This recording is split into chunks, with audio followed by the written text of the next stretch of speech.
So it's that time. Start working on the bow build. Got this year's brand new Hoyt Venom 33, and I tell you that I read the fine print in the catalog, and it said this is guaranteed to shoot me a 350 class bull. So I'm gonna go knock on Hoyt's door if it doesn't happen. But within the process of the bow build, like I mentioned before, we're not going to be doing a typical bow build video, but I will be touching on part of the process as we go through. And the first thing I'm going to do is I'm going to throw on a brand new set of custom strings. ABB Platinums is what's going to go on this one. And you know, working in the shop, we have, I bet you that's probably our biggest service ticket, would you say? Is new string and cables. It's your maintenance, it's your wear and tear on a bow. So Jason, help explain a little bit from the sales standpoint what the benefit is, I guess. You know, when people come in and say, hey, you know, what's the difference between the custom strings, or what the benefits are? What's your take on that? So the string and cables on a bow are replaceable parts. They're designed to wear out. It's the biggest piece of maintenance that you need to keep up with. Most manufacturers recommend you replace your strings every 2 to 3 years at the minimum to keep the bow within factory spec, good working order, and a safe working condition.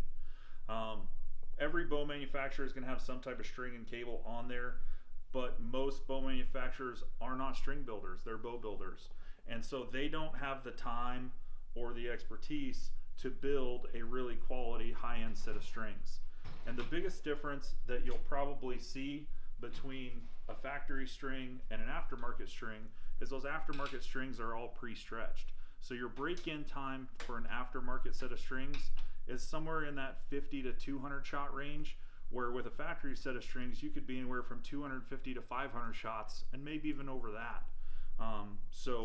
And what we talk about the break-in period is you're looking at peep rotation, changes in cam timing, anything that's going to affect how the bow shoots. That's part of your break-in period, and that just seems to be lower when you go with an aftermarket set of strings. Most importantly, you got to keep the sexy on a new bow.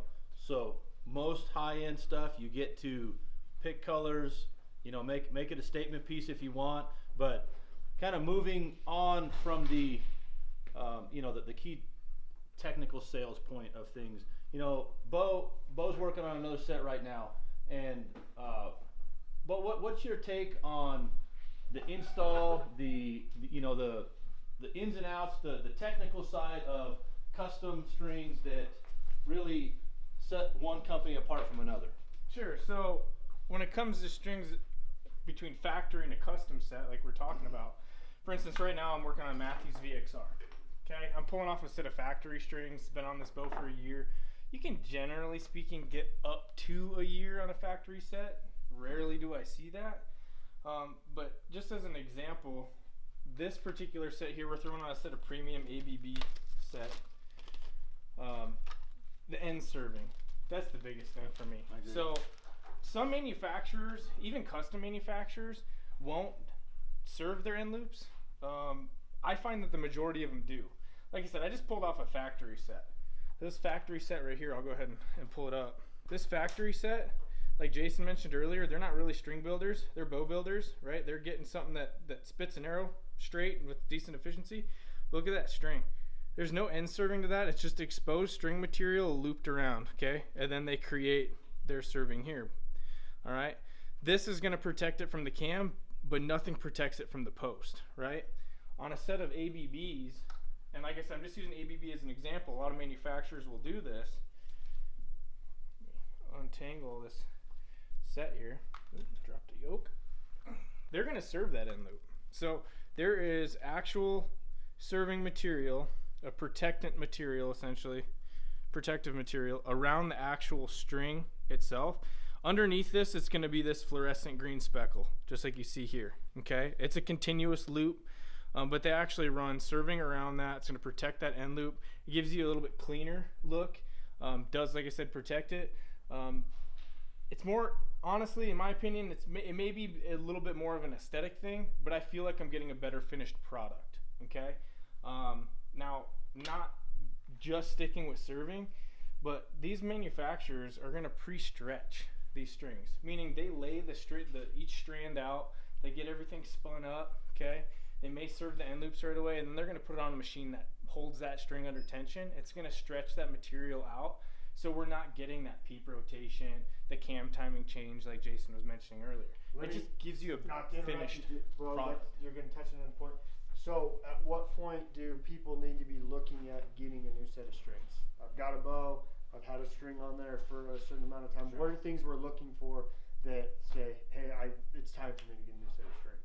Sure. So to answer Braden's question there, in Phil's instance, he's going to rip that factory set off right away and put a new ABB set on because he knows the quality difference, okay? Which is a lot of what we do. Which is a lot of what we do, okay?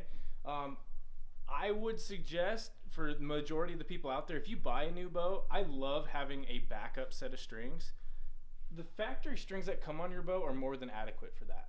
Okay, so you don't have to change your strings instantly. I actually like to tell a lot of guys, get your bow set up, shoot 300 shots out of it, 400 shots, 500, whatever you can get out of that set. Make sure they're fully broke in, and then let's rip them off and put a brand new high performance set on or a custom set. That way we keep a very solid bow system. And we don't have that cam timing change and stuff like that. But if you've been shooting your factory strings for an extended period of time, at minimum every 2 years, at maximum, do not shoot that factory set beyond 2 years. But if we can, once a year, if you're even within that and you're noticing a lot of fraying or a busted strand or anything like that, well then let's rip them off and let's get a brand new set on there right away. It's the only way we can guarantee peak performance. Yeah, and that all comes into where what are the sexy topics in bow builds, and what are the sexy topics? People want a certain arrow build. They want to know what their bow's performing at. They want to know that if they can eke out every ounce of performance they can, that's kind of the end goal right now, right? But they never talk about strings. Well, some do. I mean, those guys that are really in tune with that, they know that how critical it is. So that's where with my first kind of task on this new bow build is going to be that. It's going to be getting the new set of string and cables on there and starting to work the process of familiarizing myself with the bow, getting get everything settled, and then we're going to start tuning on this bow, adding some accessories to it, bringing you along with the process on that, and then just showing you some of the ins and outs that we look for along the build. Because like I said, the actual act of mounting a rest on, mounting a sight on, tuning it, center shooting it, that kind of stuff, I've done that. We see it all the time. We want to see the specs, the speed on there, but some of these other details as to why some of the process is what it is what we're going to be touching on more. So hope you enjoyed this clip so far. We're going to be bringing you along. Like I said, I do like this new color. Hoyt, I think they did a really good job. Back to a little slimmer grip. I'm a huge fan of that. So initial response, initial feedback on this bow is I like it. I don't know if I love it yet, but I like it for sure. And we will bring you along as we figure it out. So thanks for tuning in. And don't forget about all the giveaways. Make sure you're commenting down below. You guys out there with a little bit of humor and personality, get creative if you will. We're all adults here, but go ahead and comment below. Make sure you're hitting that like button and subscribing. Check you guys soon.